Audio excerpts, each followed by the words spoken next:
Hello student, today we are going to study about the plasmid. So you should know what is the plasmid, what is the functions of the plasmid, and we'll study many more about the plasmid.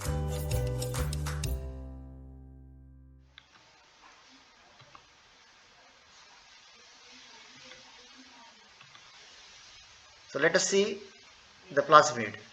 So it was introduced in 1952 by the American molecular biologist Josiah Lederberg to refer the any extra chromosomal hereditary determinant present in the bacteria.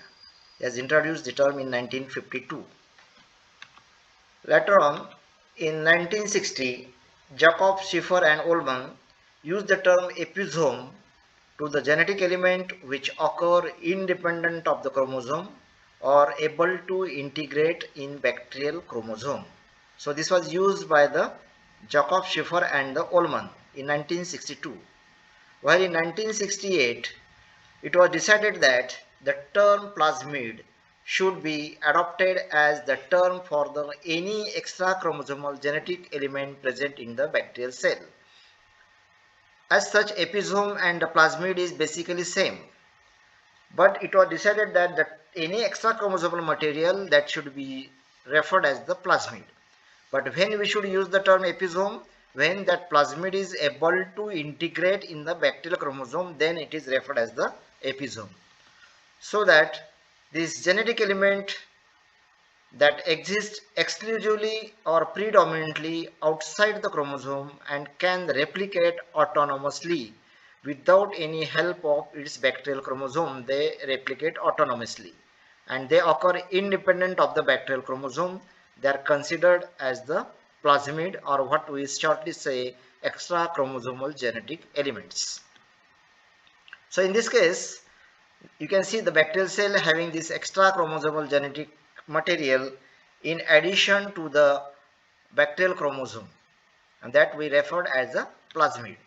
So plasmid is the circular double-stranded DNA which exists independently of the chromosome of the bacteria, and it has the ability to replicate during the cell division and occurs in the both cell. When the bacterial cell divide by 1 into 2 cells, at that time it get also replicate and transfer to the mother cell, and so both the bacterial cell will now have the independent plasmid. So it carries the genes which are responsible for the different functions. So this plasmid may have one or more than one genes, and they are responsible for the various functions which are in addition to the bacterial chromosomal functions. So they may carry the genes which are responsible for the transfer of the plasmid to recipient cell. So this is the specific type of the plasmid present which is responsible for the conjugation process, because this plasmid has the ability to synthesize the special type of the pili, that is the sex pili, which are involving the process of the conjugation tube, by the process of the formation of the conjugation tube by which the conjugation occurs. Then it may have 3 or the 4 genes. Just I have told it may carry the more than one gene. That means sometimes it may have about the 4 genes, and these 4 genes may have the different type of the functions. So the function is additional to the function of the chromosome. So the function of the plasmid is totally independent in addition to the function of the bacterial chromosome. Now let us continue. The plasmid, one of the way classified as the conjugative and non-conjugative way. What is the conjugative? It carries the gene that promotes the transfer from host to recipient cell by the process of conjugation. That's why it is referred as the conjugative type of the plasmid. And it also promotes the transfer of the chromosomal and non-conjugative plasmid DNA by the process, and this process is called as the mobilization. So only conjugative plasmid is able to transfer from one cell to other because their ability to have the process of conjugation. But this plasmid has also ability to promote the transfer of the chromosomal DNA as well as the non-conjugative plasmid which may present in one bacterial cell that can be transferred to the other cell, and this phenomena is referred as the mobilization. It also contains a set of the transfer or the TRA genes and this tRNA gene is responsible for the sexual conjugation between the different cells, and that has the information regarding the synthesis of the particular type of the pili. That's why it promotes the sexual conjugation between the different cells.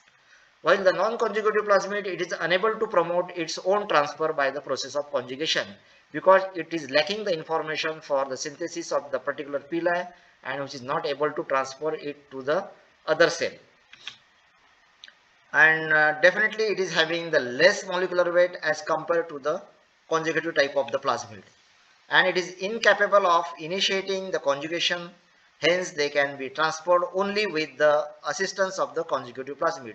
So by its own it cannot be transferred from one cell to other. When there is a conjugative plasmid is also present in the same cell, that can be transferred to the other cell along with the conjugative plasmid. Now let us come to the process of the conjugation. You can see here the first cell showing the chromosome and blue color plasmid, and which is ability to form the conjugation tube. And now this conjugation tube will transfer the genetic material, that is the plasmid, from one cell to other. You can see in the third figure there is a transfer of that particular plasmid from one cell to other. Now both cells, now they carry the plasmid, that's why they are able to synthesize the conjugation tube, and that phenomena what we refer as the conjugation. Now let us come to the classification of the plasmid on the basis of their function. So in this case, the plasmid on the basis of the classification can be classified in the different types. You can see here the first is the fertility factor, that is the F plasmid, then resistant plasmid, cold plasmids, degradative plasmid, virulence plasmid, mercury resistant plasmid, cryptic plasmid, staphylococcal plasmid, tumor inducing plasmid. So in the different ways they are classified. Let us see one by one about the plasmid. The fertility plasmid, it has the ability to transfer, or it is capable of the conjugation and result in the expression of the sex pili because it contains the tRNA gene which has the information for the synthesis of this special type of the pili, that is the sex pili. That's why it is called as the F plasmid, or also referred as the fertility factor or F factor also. This next is the resistant plasmid. It contains the gene that provide the resistance against the antibiotics or some poisons, and historically it was known as the R factors, and before the nature of the plasmid was understood, it was referred as the R factor because R represent the resistance. So now we also referred as the resistance factor or the resistance plasmid or the R plasmid. Similarly, the another type is the cold plasmid, which contain the genes that code for the bacteriocins. So these bacteriocins are the proteins that are able to kill the other bacteria, and those bacteria which possess this type of the plasmid, they are able to kill the other bacteria by the production of the bacteriocins. Now let us come to the next type, that is the degradative plasmid, and it has the ability to digest the unusual substances, that is toluidine, salicylic acid, and many more substances that can be digested or that can be degraded because of the information in the degradative type of plasmid that can degrade this product.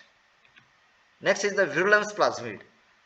Virulence means the ability to cause the disease in the human being, and which in turn the bacterium into the pathogenic form.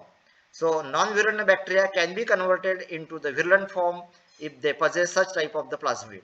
You can see there are various subtypes like enteric plasmid. That plasmid produces the heat resistant toxin, that is ST, and heat labile toxin, that is LT. And LT and ST, but not coding for the LT alone. It may have the both LT and ST, but not the LT alone. Then second is the HLY plasmid, which codes for a hemolysin, and that's why that bacteria is able to produce the hemolysin toxin, and which is able to cause the hemolysis of the RBCs. Then next is the K plasmid. It codes for the filamentous protein which will covering the fine pili on the cell surface, that is responsible for the synthesis of the pili. So in this way these virulence, they are contributing to virulence, that's why it is referred as the virulence plasmid. This plasmid can belong to more than one of these functions group. So In this case, the plasmid when present, they may belong to the any other more than one type of the group. Either it may have the degradatory factor, it may have the virulence factor, it may also have the R factor also. Similarly, the bacteria may have the special type of the plasmid, that is the mercury resistant plasmid. So the enteric bacilli, pseudomonas and staphylococcus aureus have plasmid which enables to tolerate the mercury toxicity, and this plasmid is called the mercury resistant in the pseudomonas, particularly found in the pseudomonas species. The resistance to the nickel, cobalt, mercury has also found in some species of the E. coli and the salmonella also. There is one more type of the plasmid that is referred as the cryptic plasmid.